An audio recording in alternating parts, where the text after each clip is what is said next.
ನಮ್ಮ ಎಲ್ಲ ವೀಕ್ಷಕರಿಗೆ ನನ್ನ ನಮಸ್ಕಾರಗಳು. ಈಗ ನಾನು ನಮ್ಮ ಬಿಟಿಕೋ MPUಗಳಲ್ಲಿ ಸೈಕ್ಲಿಕ್ ಟೈಮರ್ ಯಾವ ಥರ ನಾವು ಸೆಟ್ ಮಾಡ್ಬೋದು ಅಂತ ನಾನು ನಿಮಗೆ ಎಕ್ಸ್ಪ್ಲೈನ್ ಮಾಡ್ತೇನೆ.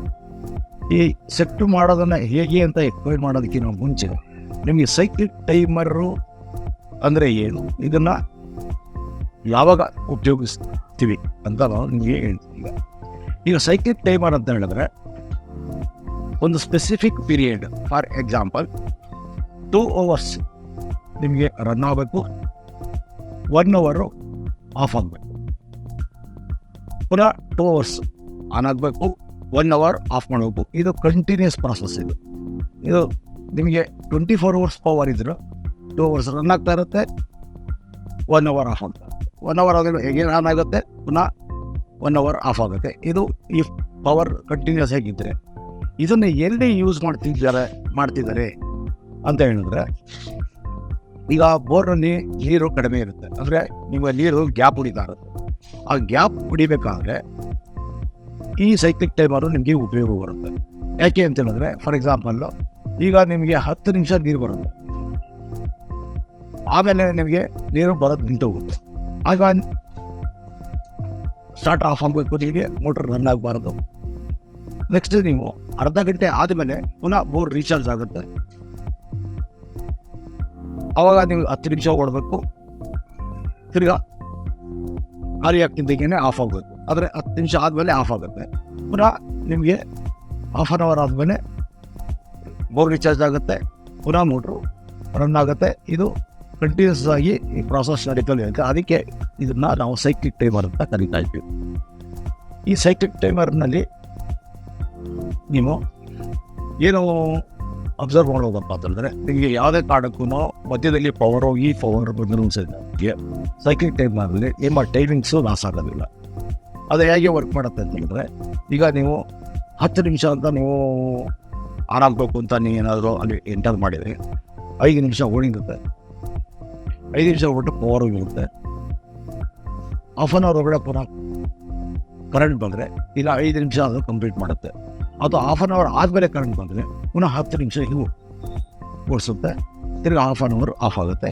ಈ ಥರ ನಿಮಗೆ ವರ್ಕ್ ಆಗುತ್ತೆ. ಅದರಿಂದ ನಿಮಗೆ ಯಾವುದೇ ಕಾರಣಕ್ಕೂ ಪವರು ನೀರು ನಿಮಗೆ ವೇಸ್ಟ್ ಆಗೋಲ್ಲ.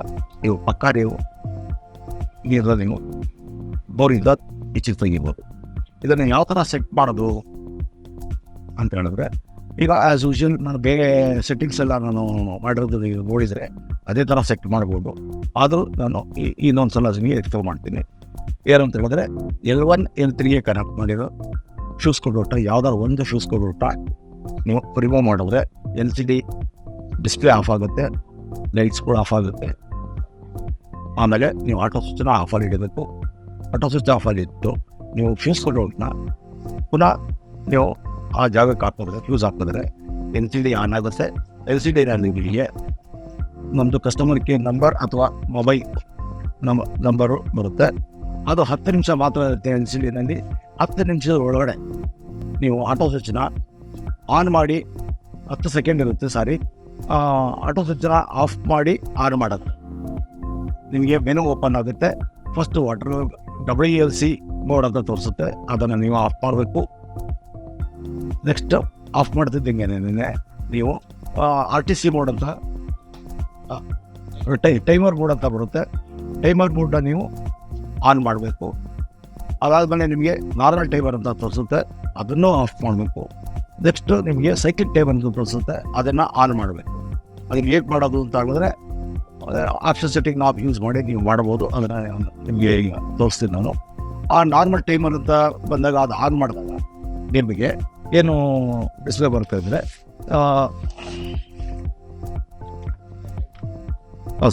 ಸೈಕ್ಲಿಕ್ ಟೈಮರ್ ಅಂತ ಬಂದಾಗ ಏನು ಬರುತ್ತೆ ಅಂದರೆ, ಆನ್ ಮಾಡ್ತಿದ್ದೀನಿ ಮೋಟಾರ್ ಆಫ್ ಪೀರಿಯಡ್ ಅಂತ ಬರುತ್ತೆ. ನಿಮಗೆ ಮೋಟಾರ್ ಆಫ್ ಪೀರಿಯಡನ್ನು ಎಷ್ಟು ಅರ್ಧ ಗಂಟೆ ಆಫ್ ಅಲ್ಲಿ ಇರಬೇಕು ಅಂದರೆ ಅರ್ಧ ಗಂಟೆ ನೀವು ಆಫ್ ಅಂತೆಲ್ಲ ಬರೀರಿ.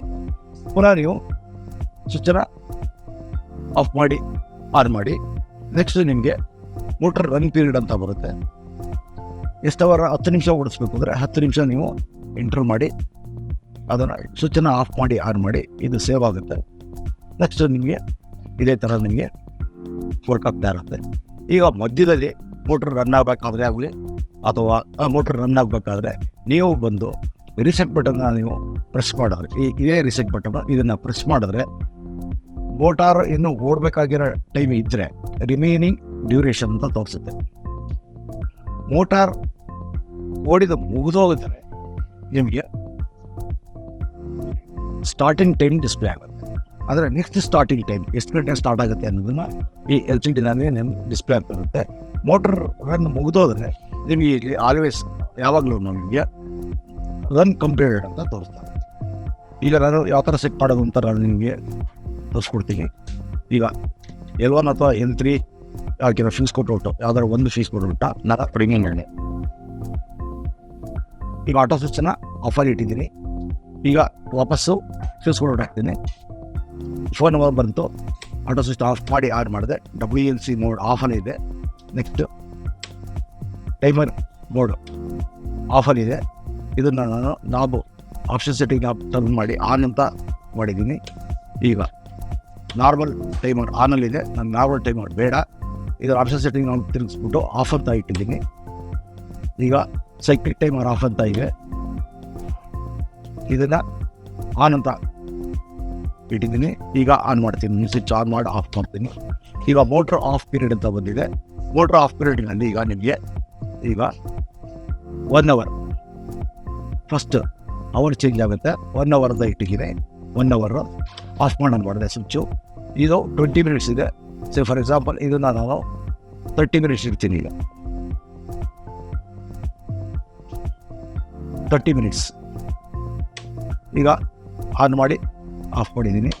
ಈಗ ಮೋಟ್ರ್ ರನ್ ಪೀರಿಯಡ್ ಅಂತ ಬಂದಿದೆ. ಈಗ 2 ಅವರ್ಸ್ 30 ತೋರಿಸ್ತಾ ಇದೆ. ಬಟ್ ನನಗೆ 2 ಅವರ್ಸ್ ಬೇಡ, ನನಗೆ 1 ಅವರ್ ಸಾಕು ಅಂತ ಹೇಳಿದ್ರೆ 1 ಅವರ್ ಸಾಕೋದ್ರೆ I will keep it 1 hour. Merit ಈಗ ಮೆರಿಟ 0 ಮಾಡ್ತೀನಿ, ಆನ್ ಮಾಡ್ತೀನಿ. ನೆಕ್ಸ್ಟ್ ಈಗ ಆಟೋ ಸ್ಟಾರ್ಟ್ ಇಲ್ಲಿ ತೋರಿಸ್ಕೊಂಡೆ. ಇದೇ ಥರ ನಿಮಗೆ ಬೇರೆ ಬೇರೆ ಮೆನು ಓಪನ್ ಆಗ್ತಾ ಹೋಗುತ್ತೆ. ಸ್ವಿಚ್ಚನ್ನು ಆಫು ಆನು ಮಾಡೋದ್ರಿಂದ ಆಮೇಲೆ ನೀವು ಇದರಿಂದ ಎಕ್ಸಿಟ್ ಆಗುತ್ತೆ.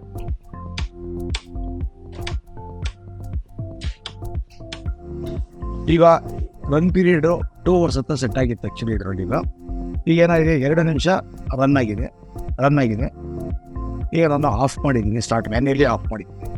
ಈಗ ನಾನು ವಾಪಸ್ಸು 2 ಅವರ್ಸ್ ರನ್ ಮಾಡಬೇಕು ಅಂದರೆ ನಾನು ರಿಸೆಟ್ ಮಾಡಬೇಕು. ಆ ರಿಸೆಟ್ ಯಾವ ಥರ ಮಾಡಿದ್ರೆ ನೀವು ಇಲ್ಲಿ ಹೋಗ್ಬಿಟ್ಟು 2 ಅವರ್ಸ್ ಸಲ ಸೆಟ್ ಮಾಡೋದು ಅದ್ರ ಬದಲು ಈ ರಿಸೆಟ್ ಬಟನ್ನ 10 ಸೆಕೆಂಡ್ವರೆಗೂ ಲಾಂಗ್ ಪ್ರೆಸ್ ಮಾಡಿ ಹಿಡ್ಕೊಂಡ್ರೆ ನೋಡಿ 1 ಅವರ್ 58 ತೋರಿಸ್ತಾ ಇದೆಯಲ್ಲ ರಿಮೈನಿಂಗು. ಇದೇ ಥರ ಲಾಂಗ್ ಪ್ರೆಸ್ ಮಾಡಿ ಹಿಡ್ಕೊಂಡ್ರೆ ಅದು ರಿಸೆಟ್ ಆಗುತ್ತೆ. ನೋಡಿ ಲಾಂಗ್ ಪ್ರೆಸ್ ಮಾಡಿ ಹಿಡ್ಕೊಂಡ್ರೆ ರಿಸೆಟ್ ಆಗುತ್ತೆ.